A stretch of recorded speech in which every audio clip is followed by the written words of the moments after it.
자, 우리가 온 곳은 네. 조촌이라는 곳이에요. 여기 와. 성도 있고 네. 포구가 있어요. 원래 제주에 들어오던 두 개의 양대 포구 중에 하나예요. 네. 원래 또 하나는 저기 가면 화북이라는 곳이 있어요. 네. 두 군데 중에 하나 왔는데 제주들 옛날에 어떤 사람들이 내려왔을까요? 퀴즈. 물건 팔러 오는 분들, 장사하는 사람들. 장사하는 또 분들. 제주도예요? 관광으로 온 게 아니었겠지 옛날에 네. 조선시대 때는. 유배? 오. 대박. 유배 여기서 제일 많이 온 사람 두 가지 정도. 하나는 유배고 하나는 여기 현지에 관리로 임명된 사람. 네네. 유명한 왕이 하나 유배를 왔어요. 누굴까? 퀴즈. 왕이었다가 쫓겨난 왕? 그런데 힌트는 영화로도 됐어. 광해군. 딩동대. 광해군. 그런데 광해군은 누구하고 관련 있느냐? 하멜. 하멜하고 광해군은 매우 관련 있습니다. 오. 왜? 하멜이 누구네 집에서 살았냐? 광해군이 제주도에서 그래요? 숙박했던 바로 그 집에서 살았게 됐어요. 오.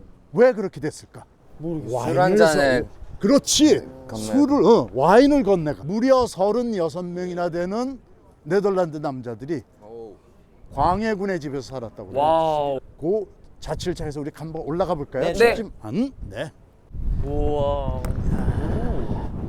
멋있다. 자, 여기 올라와 보니까 네. 이름이 정자가 하나 있어요. 네. 이거 아주 유명한 정자야. 이 한문인데 오른쪽부터 왼쪽까지 읽는 건데 네. 이건 내가 읽을게. 네. 네. 연북정. 연북. 여러분이 좋아하는 연애. 음. 연애의 연이고 북쪽의 북. 네. 정은 정자의 정. 왜 연북이라고 했을까? 제주도 관점인 북쪽은 어디 있냐면 서울을 얘기하는 거예요. 아. 임금이 있는 곳. 네. 옛날에는 여기 한번 유배 오면 언제 갈 기약이 없었어요. 네. 그러니까 나를 빨리 불러달라고 북쪽을 그리워한다 해서 연북정. 자, 이제 우리가 하루 종일 봤던 하멜 드디어 종점입니다. 오. 제주에 얼마 있었는 줄 알아요? 하멜이? 13년 28일. 그거는 조선 전체에 13년 28일 맞췄고 아, 제주도 제주. 자체는 3년. 더 있었대. 그보다 덜이야. 아, 들이에요? 9개월 반 있었어. 그래서 얼마 안 있었구나. 제주도 1년살이 요새 유행이죠. 네. 원조야, 원조. 아, 언제? 그런데 물론 자기들이 원해서 했던 건 아니고 그러다가 떠난 항구 중에 하나가 이곳으로 추정됩니다. 그 다음에 어디로 가느냐? 이 사람들이 지금 우리가 가볼 관덕정이라는 곳이에요. 제주 목사가 혹은 관청들이 있는 곳인데 관덕정으로 그러면 우리가 지금 가볼까요? Let's check it out. 자, 여러분 이제 제주도의 가장 원도심이라고 해요. 원래 중심지에 우리가 같이 왔습니다. 네. 와우. 이 양쪽에 있는 건물은 뭘까요? 퀴즈. 저 앞에 눈앞에 여러분 바로 깃발도 있고 이게 뭘까? 뭔가 어마어마한 곳일 것 같아요. 그래. 또 대빵이 살았던 집. 여기는 정말 다행. 제주 네. 전체를 관장하듯 지금으로 하면 제주도지사가 있어. 오. 그리고 옛날엔 재판도 했었고. 높은 분이 계셨구나. 네, 그러니까 옛날엔 지금 제주도라고 그러는데 옛날엔 제주목이라고 그랬어요. 오, 제주목 관청이 있던 곳에 약간 사또님인가? 그렇죠. 목사라고 그랬어. 지금 뭐 예수님에는 그 목사가 아니라 이 목은 다른 한자인데 관청의 책임자가 있었던 곳. 그런데 우리는 여길 또 온 이유가 있어요. 뭐죠? 하멜이 네, 아메리카. 바닷가에서 여기까지 끌려온 곳이에요. 왜죠? 왜? 잘못이 있나? 아니지. 왜 끌려왔어요? 왜 조선을 왔는지 음. 조사하기 위해서 그치. 아까 사또라고 그랬잖아. 네. 사또라니까 제일 책임자가 있는 곳에서 이제 인터뷰를 하는 거예요. 그러니까 국정원 같은 곳이네요. 맞지. 한편은 국정원이 되고 뭐 경찰청도 되고 검찰청도 되고 뭐 이런 그 당시엔 두루두루 많은 기능을 했으니까. 여기서 질문을 하는데 재미난 질문이 두 가지가 있어요. 하나는 나가사키 이렇게 해요. 나가사키가 뭘까? 나가사키. 오, 맞습니다. 아유, 제대로 맞췄어. 나가사키. 그렇지. 하이. 한자로 나가사키가 너 나가사키로 가는 거였냐? 이런 질문이었어. 두 번째, 요건 좀 어려워. 길리시단 이게 뭘까? 길리시단. 이건 좀 어렵네요.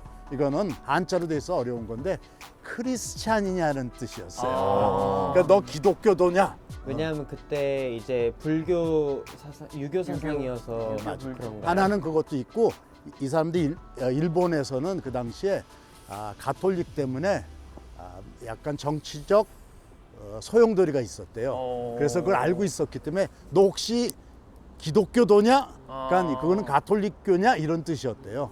그래갖고 여기서 그런 조사를 받았다. 그러고 하나 더가 있습니다.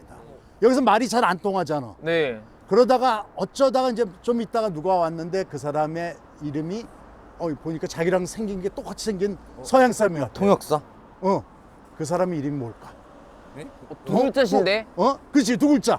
오늘 계속 맞히네. 두 글자. 박연이야. 박연.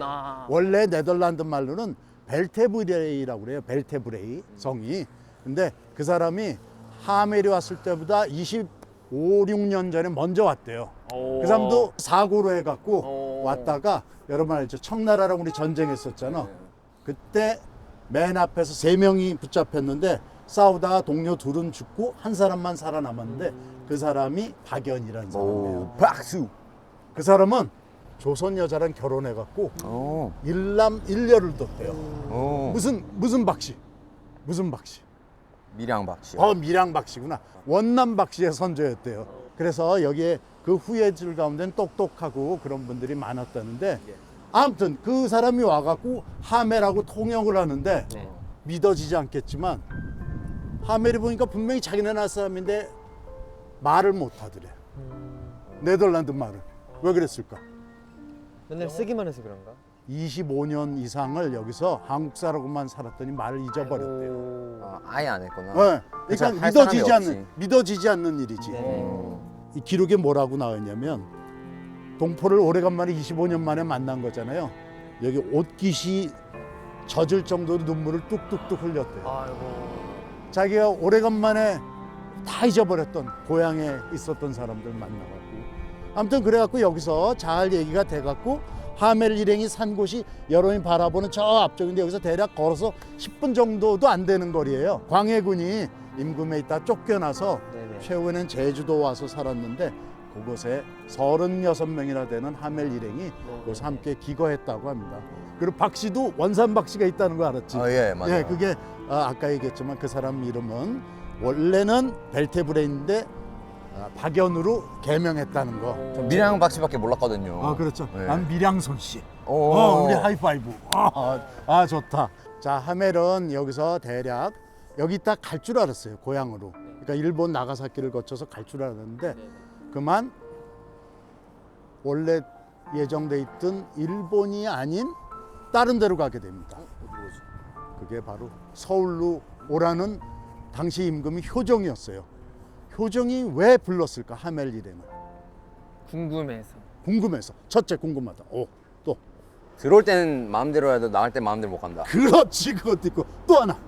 서양인이 신기했을 것 같아요. 오케이. 이런 3명 다 얘기 비슷해요. 근데 하나 더 일이 있어. 뭐냐면 그 당시 임금 효정이었는데 이 사람은 아버지가 인조 때 청나라한테 무릎을 꿇었어요. 이 사람도 인질로 중국에 끌려간 적이 있어갖고 청나라의 원수를 갚겠다 해서 북벌 정책을 했는데 그걸 위해서 필요한 군사 정보를 얻으려고 그랬대요. 그러다 보니까 선진화된 네덜란드 기술을 필요로 했던 거래요. 그래서 군사력, 총 쏘는 거, 배 만드는 거, 그다음 항해 기술.